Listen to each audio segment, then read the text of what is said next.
I've always seen things a little bit different than most of my mentors and most of my teachers, including Dr. Goodhart.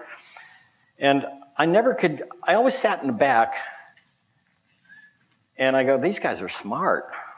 Does anybody in here feel like, wow, these guys are really smart. I don't know if I really belong in here. Did anybody ever feel that way?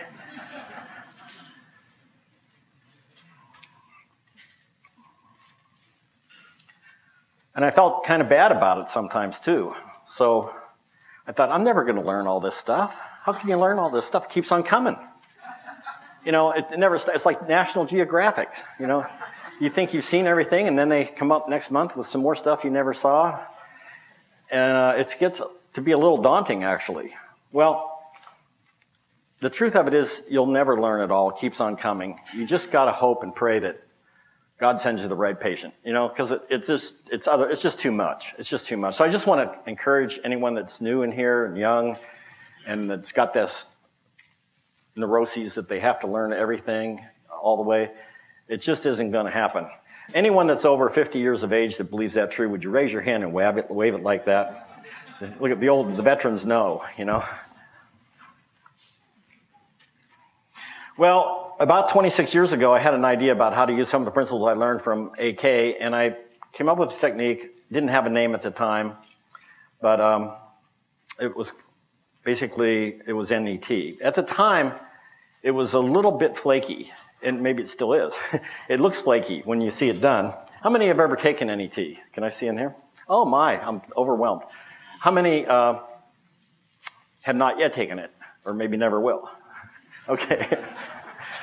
So when I first started doing it, I didn't call it ICAK. I called it neuroemotional technique, and I did that out of deference to George Goodhart because it seemed like every time I turned around, somebody came up with a new technique and they were calling it ICAK because ICAK had a good track record and, you know, everybody liked the name and you could get more people to come to your seminars. And if you're in the seminar business, that's always a good idea. So I didn't call it NET.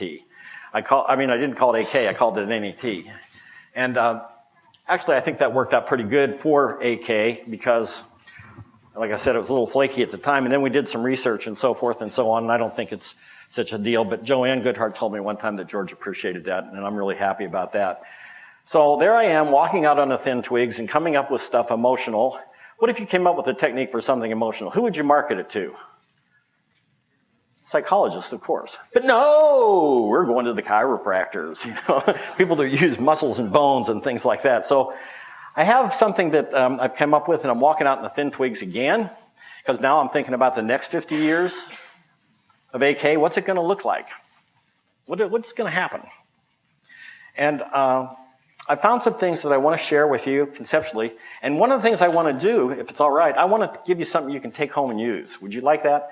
Because you're going to have a lot of stuff come at you that you already have. This weekend, we've had such fantastic speakers, and Tim Francis is there, and Bob Blake's there, and Wally. He's the most intimidating guy in the room to me. You know, he's got a brain that big and talks fast and impresses me. Mapatone just spoke, and the roster is fantastic. And I don't want to get so much in there that you don't digest it. I want to give you something at least you can take home and do if you're simple, like Steve and I, we're simple. And I want to tell you about the most liberating thing that happened to me since I got into ICAK. One time I was at a seminar of George Goodhart's. I was never on the inside track. I wasn't a guy that was one of the inside group, you know. I was just a guy that kind of sat out there like you, and I didn't say anything. I'm just kind of quiet and watched him and admired him and learned from him. And at one time he was in Laguna Beach, and there weren't a lot of people there, so I guess that's the reason he invited my wife Debbie and I to go to dinner with him. And he had just explained something to me, and I said to him at dinner as we sat down, I said, you know what, George? I said, I'll tell you the truth, I didn't understand what you were trying to teach. I said, I'm just such a slow learner. I'm sorry, I don't want to bring it up here at dinner, but I thought I'd tell you that I just didn't get it. And he looked at me, and he put his head side to side like this. He says, you know, I'm a slow learner too. You're a slow learner? And he said it so sincerely, and it freed me up from that moment on. He was a slow learner. I'm a slow learner. Steve it's okay. It's okay. We can't all be Wally types. We've got to be our own types, right? So I'm going to try to give you something simple that you can go on. But it's a little out in the thin twig, so let's see what happens here. There is a thing that is called the default mode network. How many have heard of the default mode network? Not very many. Thank you. Maybe 5 or 6. This is one of the most exciting things that's come in neuroscience in a long time. Where did I learn about it? I learned about it when I went to breakfast one morning. They had one of these healthcare flyers that they give away free. And some guy wrote an article in this healthcare flyer trying to promote his own business or something about the default mode network. I said, I never heard of the default mode network. What is that? This is some BS, I'm sure. Somebody's promoting something. And and I went home and I looked it up, and sure enough, there's a thing called the default mode network. And I'll tell you a little bit more about it. I don't want to get too theoretical about it, but this is one of the most exciting things that's ever happened. Do you realize that in our nervous system, 60 to 80% of what's happening inside our brains is unrelated to the external world? Most of the time we've been taught that we react to the outside world internally. We react to it and we adapt to it. Isn't that right? Isn't that what we've been taught? And haven't we been taught that the reason that the nervous system exists is so that we can carry our genes forward by surviving? Everything is about survival oriented, and we can carry our genes forward and pass them on, and that the chicken is the egg's way of expressing its gene to the next generation? Haven't we, all those clever things that they say about survival? I'm not so sure that's true. I think the reason that it's good to survive for sure, but the reason for survival is so that we can explore and we can expand ourselves. It's not so that we can survive. Why do people, Dr. Leaf was up here, excellent presentation, another guy that makes me feel like a dummy. But when he was going through all that stuff, I'm thinking, wow, look at all that stuff. That's just amazing. I said, maybe I'm not the only dumb one in the crowd. And there was a guy beside me, and I said, hey, I bet a lot of this is review for you, isn't it? And he says, yeah. Damn,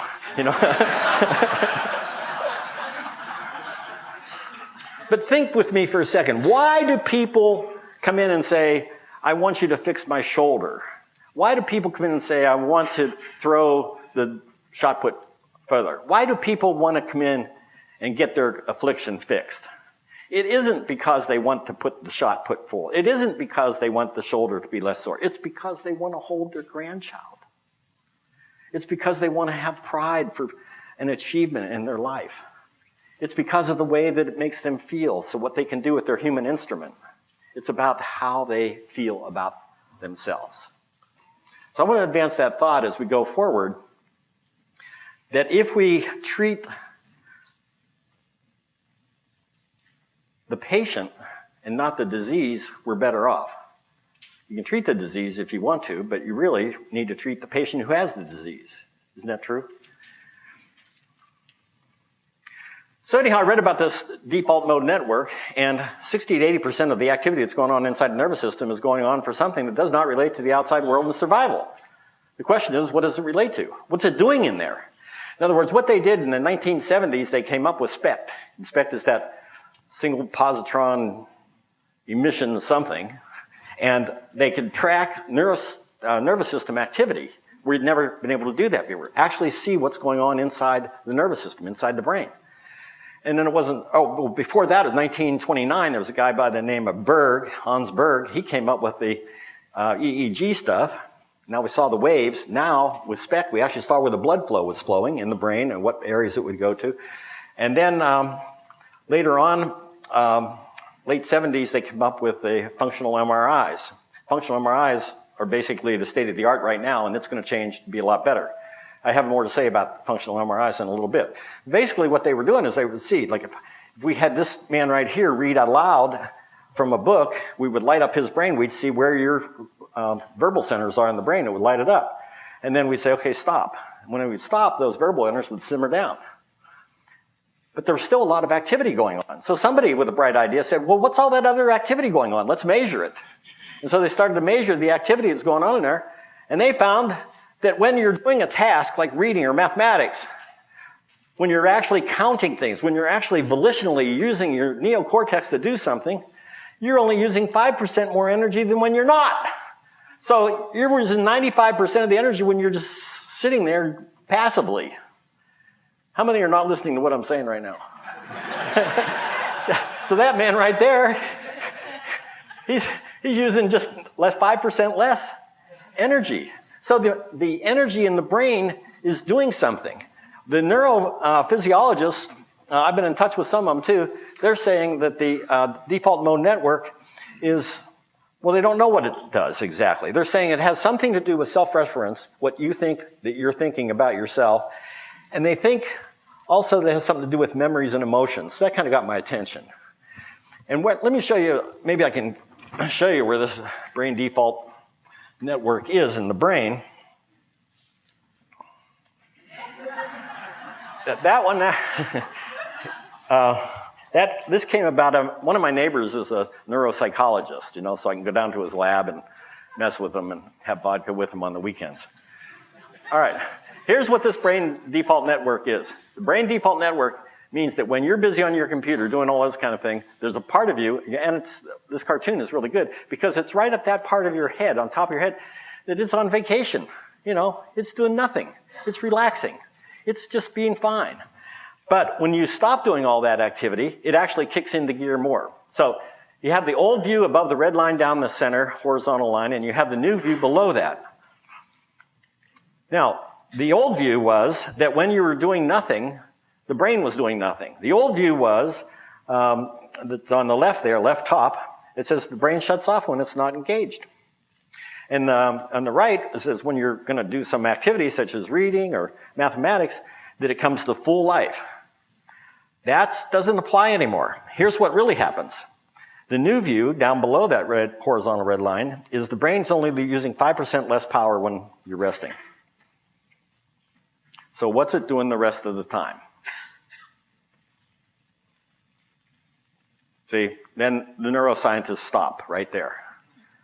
I, having no inhibitions, go forward.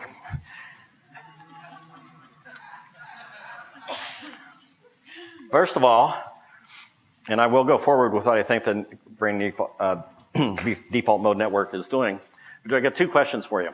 We're going to make this a little interactive here.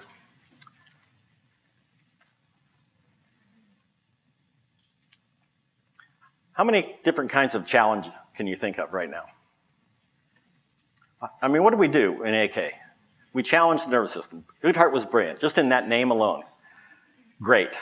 Therapy localization was a good one at one time, but it's not as descriptive as it once was. But what do we do when we challenge the nervous system?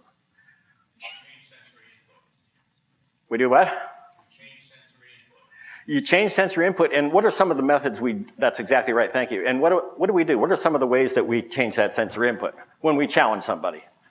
I'm going to go over here. Wally's over here somewhere. Oh, okay. Wally, what are some of the ways that we can challenge the nervous system? Touching. He's cheating. He's reading. Okay, yeah, he's right. What other ways can we do it? Wally has the sniff test, right? Okay, so you can do it sniffing. What else? Smell. What's it? Auditory. Think. I propose that you can think of a terrible thing that's happening to you, emotional challenge that you're having. You can do that. I demonstrated that this group, the quadrupedic position challenge, that if you put some down on all fours, that they'll test differently, much differently, as a matter of fact. That when you're standing, what else? Sound, yes. A lot of people are doing things with sound. What else? Positional change, good. Temperature, yes. Vibration, thank you very much.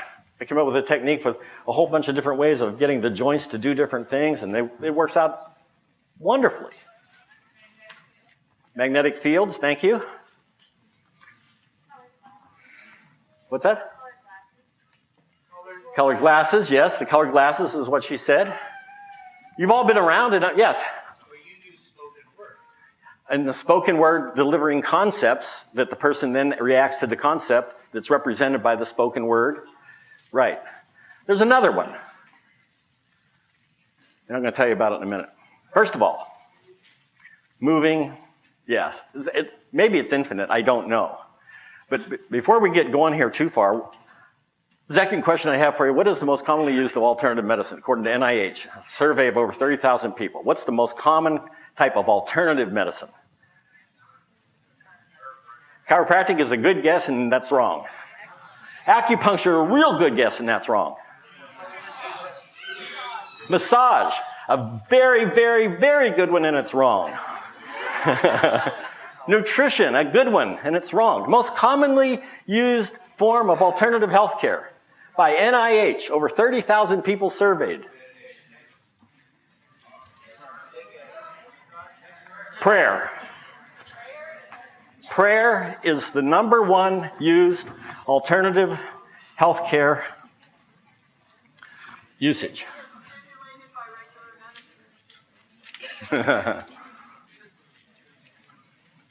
And that is the way that you can now challenge the nervous system. You can challenge the nervous system by not your prayer, but by their prayer. Now, am I going to talk about religion? No, I'm not going to talk about religion. Two things you don't talk about, politics and religion. Why don't you talk about politics and religion? You don't have all the information yet. But here we are with these people. How many people do pray, since it's the most commonly used? How many people pray? If you go on the internet and check around a little bit, what do you say, Tom? How many people? No, I don't mean what percentage of people pray? I'm glad you're praying. Here's our president. Here's our leader. He's praying. Let's give him a hand for that. Thank you very much. I'm glad you're praying. But what I mean by that is, what percentage of people pray? If you do the searches on the internet, you'll come up with like 80, 85, 90, 95%. And some are doing it twice a day just to get through the day. Now, I'll ask a personal question. You don't have to answer it if you don't want to. How many have been up against it in their life where there wasn't anything else to do? That was it. Nitty gritty. Yeah. Nothing else to do. Nitty gritty. And how many think that just maybe some of their patients that you're seeing now that have been up against it, in pain, spent a lot of money, don't know what to do, can't work, like Steve was talking about some of these vets, they're praying. So they're praying and they're using the nervous system. Now, the top pictures, A at the top, shows you the location of the default mode network. And the bottom one is just some other areas to show you some alternative areas that could light up the body. So the one on the bottom is whenever language is being used. But when language is not being used, and you're just daydreaming, these areas are the ones that light up in the brain. Functional MRIs. This is something called the diffuser technique. This is where they track the water going through the brain. This is not the default mode network, but just let you know what the imaging is happening these days. I like this picture with the red dots. It's basically there.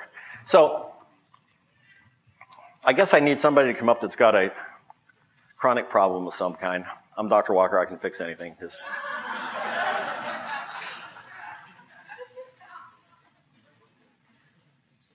You're handy. What's up? What's your name? Adam. Adam. What's up with you? Some pain in the upper trapezius area. Okay, and have you had a lot of AK done? A good bit. A good bit? How many treatments? Even more than half a dozen anyway. That's not enough. But we'll fix it later. Has anybody got something that's been kind of chronic hanging around for a long time? Adam, is that your name? What have you got that's been hanging around for a long time? I have some PTSD and traumatic brain injury stuff, and it's been chronic for quite a while. I've done all sorts of things. So alpha waves for me tend to non-existent. So when I close my eyes and try to relax, my alpha waves shut down. I'm sorry to hear that. And is this affecting mostly the drama of your life or your body? More so drama, but there are some consistent things that happen. Like I get tinnitus in my left ear, dysphagia sometimes. And where's the dysphagia? Just swallowing certain items like chicken or carrots or things locks up at certain situations. Okay, and digestion down here? Yeah, I have weird pains, but okay. Any acid reflux? No. Okay. All right. So You have to do your examination. Let me just do a little bit of checking with you, okay, Adam?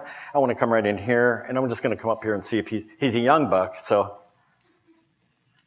resist and resist. He's got a little bit of a hiatal hernia there. I think that's what most of the dysphagia causes. And I want you to put your hands across your forehead like if you were an NET type patient.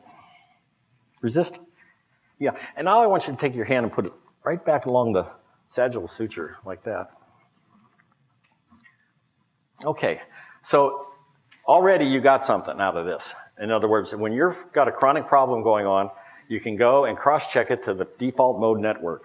I'm saying this is a therapy localization to the default mode network. So if you're an NET practitioner, I know a lot of you are, you already got this one, right?